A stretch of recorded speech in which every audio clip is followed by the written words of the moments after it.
So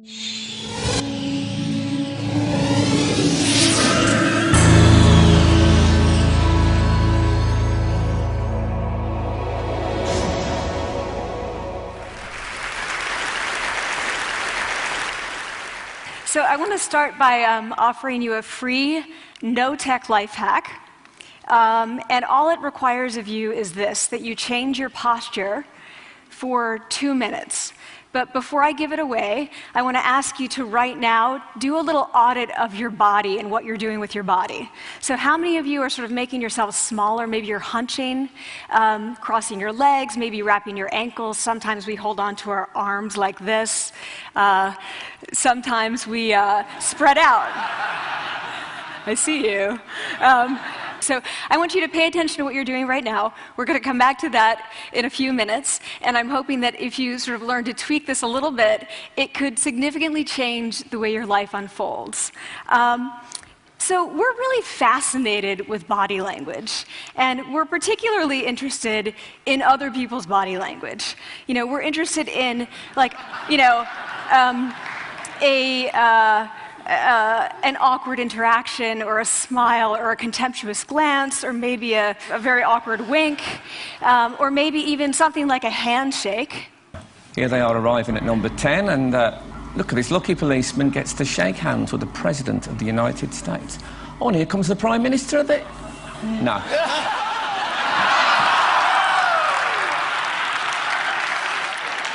So a handshake, or the lack of a handshake, can have us talking for weeks and weeks and weeks, even the BBC and the New York Times. So obviously, when we think about nonverbal behavior or body language, but we call it nonverbals as social scientists, it's language. So we think about communication. When we think about communication, we think about interactions. So what is your body language communicating to me? What's mine communicating to you?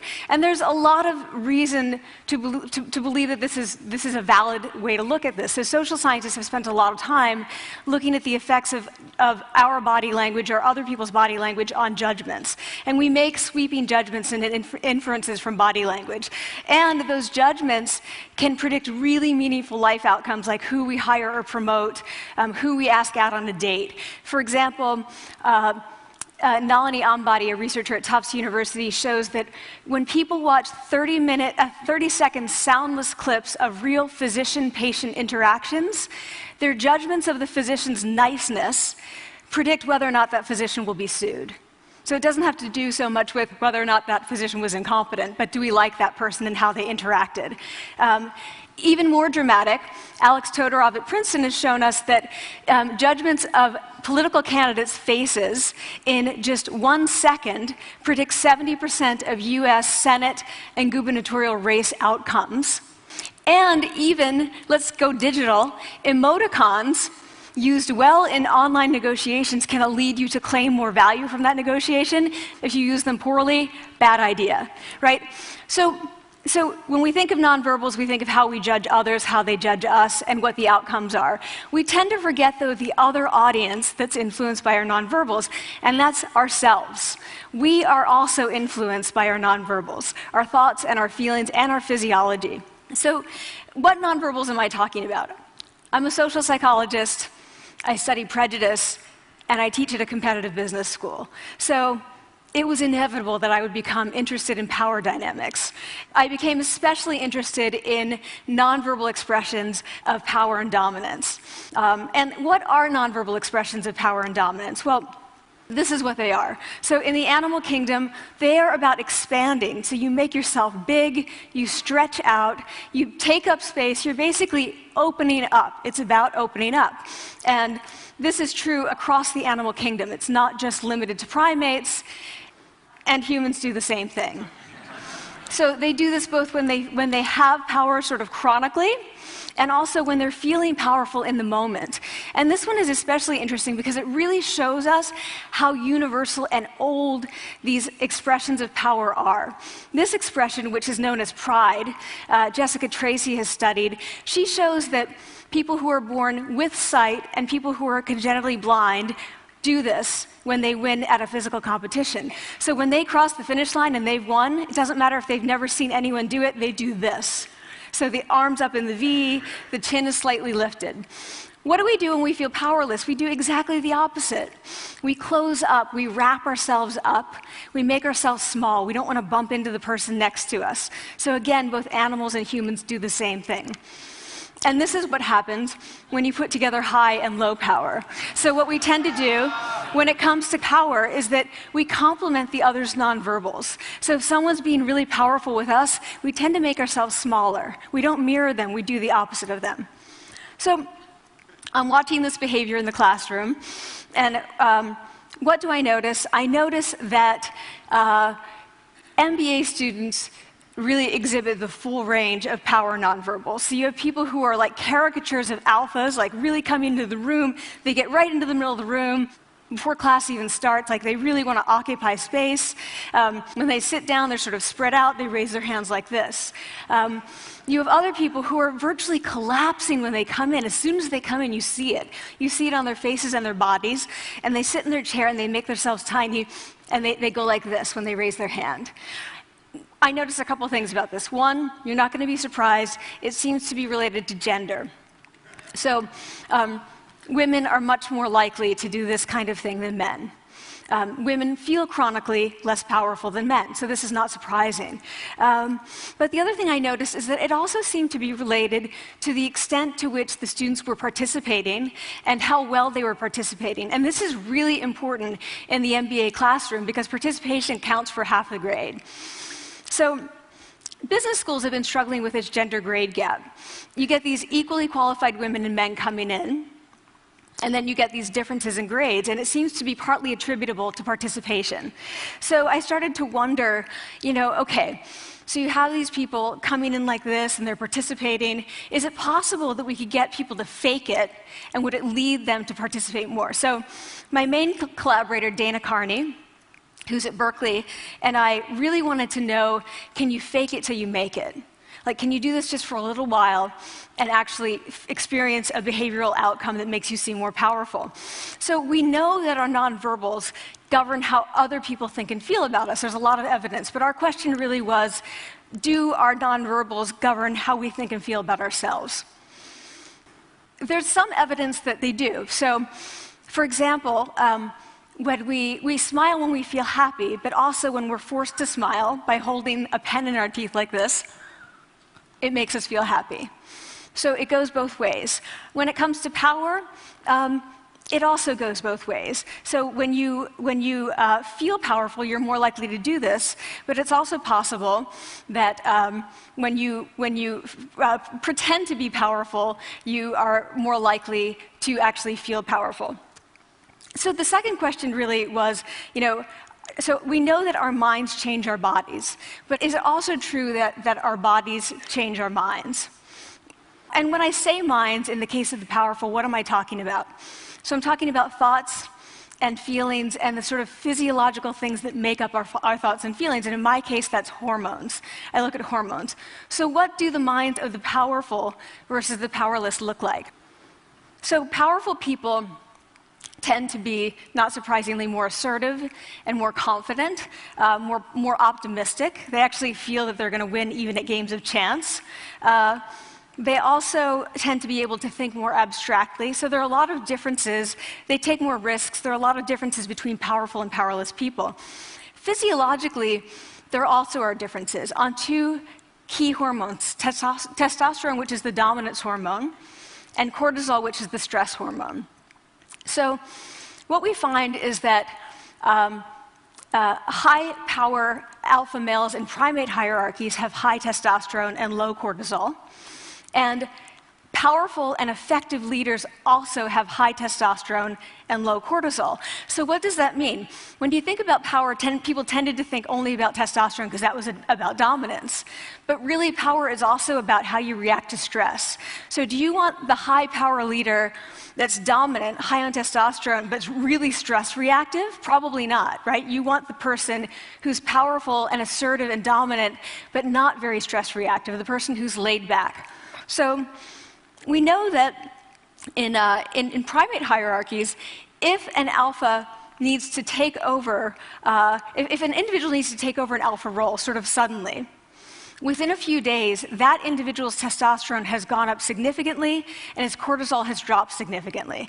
So we have this evidence, both that the body can shape the mind, at least at the facial level, and also that role changes can shape the mind. So what happens, okay, you take a role change, what happens if you do that at a really minimal level, like this tiny manipulation, this tiny intervention? For 2 minutes you say, I want you to stand like this, and it's going to make you feel more powerful. So this is what we did. We decided to bring people into the lab and run a little experiment. And these people adopted for 2 minutes either high power poses or low power poses. And I'm just going to show you 5 of the poses, although they took on only 2. So here's one, a couple more. This one has been dubbed the Wonder Woman by the media. Here are a couple more. So you can be standing or you can be sitting. And here are the low power poses. So you're folding up, you're making yourself small. This one is very low power. When you're touching your neck, you're really kind of protecting yourself. So this is what happens. They come in, they spit into a vial. We, for 2 minutes, say, you need to do this or this. They don't look at pictures of the poses. We don't want to prime them with the concept of power. We want them to be feeling power, right? So 2 minutes they do this. We then ask them, how powerful do you feel on a series of items? And then we give them an opportunity to gamble. And then we take another saliva sample. That's it. That's the whole experiment. So this is what we find. Risk tolerance, which is the gambling. What we find is that when you're in the high power pose condition, 86% of you will gamble. When you're in the low power pose condition, only 60%. And that's a pretty whopping significant difference. Here's what we find on testosterone.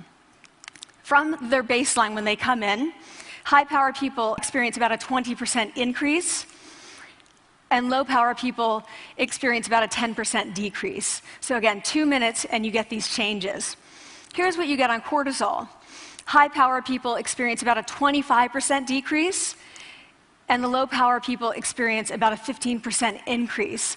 So 2 minutes lead to these hormonal changes that configure your brain to basically be either assertive, confident, and comfortable, or really stress reactive, and feeling sort of shut down. And we've all had that feeling, right?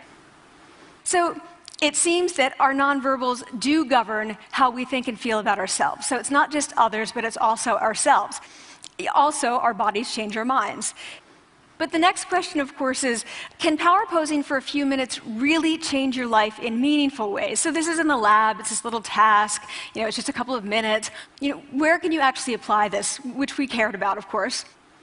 And so we think it's really what matters, where you want to use this is evaluative situations, like social threat situations. Where are you being evaluated? Either by your friends, like for teenagers, it's at the lunchroom table. It could be, for some people, it's speaking at a school board meeting. It might be giving a pitch, or giving a talk like this, or doing a job interview. We decided that the one that most people could relate to, because most people had been through, was the job interview. So we published these findings, and the media are all over it, and they say, okay, so this is what you do when you go in for the job interview, right? So we were, of course, horrified and said, oh my God, no, that's not what we meant at all, for numerous reasons. No, don't do that. Again, this is not about you talking to other people, it's you talking to yourself. What do you do before you go into a job interview? You do this. Right? You're sitting down, you're looking at your iPhone or your Android, not trying to leave anyone out. You're looking at your notes, you're hunching up, making yourself small, when really what you should be doing maybe is this, like in the bathroom, right?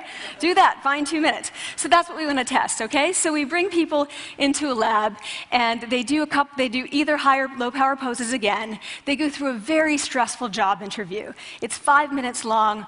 They are being recorded, they're being judged also, and the judges are trained to give no nonverbal feedback. So they look like this. Like, imagine this is the person interviewing you. So for 5 minutes, nothing. And this is worse than being heckled. People hate this. It's what Marianne LaFrance calls standing in social quicksand. So this really spikes your cortisol. So this is the job interview we put them through, because we really wanted to see what happened. We then have these coders look at these tapes, 4 of them. They're blind to the hypothesis, they're blind to the conditions, they have no idea who's been posing in what pose. And they end up looking at these sets of tapes and they say, oh, we want to hire these people, all the high power posers, we don't want to hire these people. We also evaluate these people much more positively overall. But what's driving it? It's not about the content of the speech. It's about the presence that they're bringing to the speech. We also, because we rate them on all these variables related to sort of competence, like how well structured is the speech? How good is it? What are their qualifications? No effect on those things. This is what's affected. These kinds of things. People are bringing their true selves, basically. They're bringing themselves. They bring their ideas, but as themselves, with no, residue over them. So this is what's driving the effect, or mediating the effect. So when I tell people about this, that our bodies change our minds, and our minds can change our behavior, and our behavior can change our outcomes, they say to me, it feels fake, right? So I said fake it till you make it. It's not me. I don't want to get there and then still feel like a fraud. I don't want to feel like an imposter. I don't want to get there only to feel like I'm not supposed to be here. And that really resonated with me, because I want to tell you a little story about being an imposter and feeling like I'm not supposed to be here. When I was 19, I was in a really bad car accident. I was thrown out of a car, rolled several times. I was thrown from the car, and I woke up in a head injury rehab ward. And I had been withdrawn from college, and I learned that my IQ had dropped by 2 standard deviations, which was very traumatic. I knew my IQ because I had identified with being smart, and I had been called gifted as a child. So I'm taken out of college. I keep trying to go back. They say, you're not going to finish college. There are other things for you to do, but that's not going to work out for you. So I really struggled with this, and I have to say, having your identity taken from you, your core identity, and for me it was being smart, having that taken from you, there's nothing that leaves you feeling more powerless than that. So I felt entirely powerless. I worked and worked and worked, and I got lucky and worked and got lucky and worked. Eventually I graduated from college. It took me 4 years longer than my peers, and I convinced someone, my angel advisor, Susan Fisk, to take me on. And so I ended up at Princeton, and I was like, I am not supposed to be here. I am an imposter. And the night before my first year talk, and the first year talk at Princeton is a 20-minute talk to 20 people. That's it. I was so afraid of being found out the next day that I called her and said, I'm quitting. She was like, you are not quitting, because I took a gamble on you and you're staying.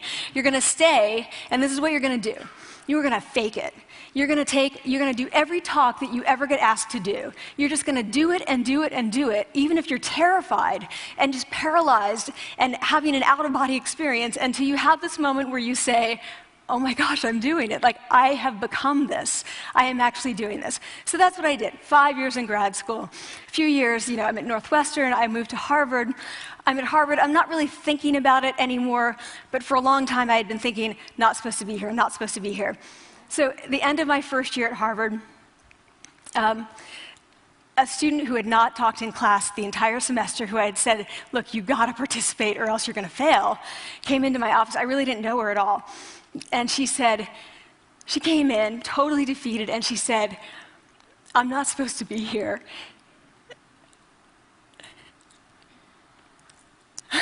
And that was the moment for me, because 2 things happened. One was that I realized, oh my gosh, I don't feel like that anymore. I don't feel that anymore, but she does, and I get that feeling. And the second was, she is supposed to be here.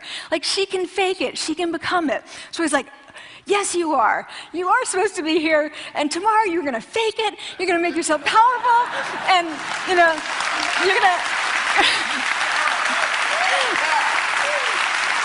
and you're going to go into the classroom, and you are going to give the best comment ever. And she gave the best comment ever. And people turned around, they were like, oh my God, I didn't even notice her sitting there, She comes back to me months later, and I realized that she had not just faked it till she made it, she had actually faked it till she became it. So she had changed. And so I want to say to you, don't fake it till you make it. Fake it till you become it. It's not do it enough until you actually become it and internalize. The last thing I want to leave you with is this. Tiny tweaks can lead to big changes. So this is 2 minutes. 2 minutes, 2 minutes, 2 minutes. Before you go into the next stressful evaluative situation, for 2 minutes, try doing this in the elevator, in a bathroom stall, at your desk behind closed doors. That's what you want to do. Configure your brain to cope the best in that situation. Get your testosterone up, get your cortisol down. Don't leave that situation feeling like, oh, I didn't show them who I am. Leave that situation feeling like, oh, I really feel like I got to say who I am and show who I am. So I want to ask you first, both to try power posing, and also I want to ask you to share the science, because this is simple. I don't have ego involved in this. Give it away. Share it with people, because the people who can use it the most are the ones with no resources and no technology and no status and no power. Give it to them, because they can do it in private. They need their bodies, privacy, and 2 minutes, and it can significantly change the outcomes of their life. Thank you.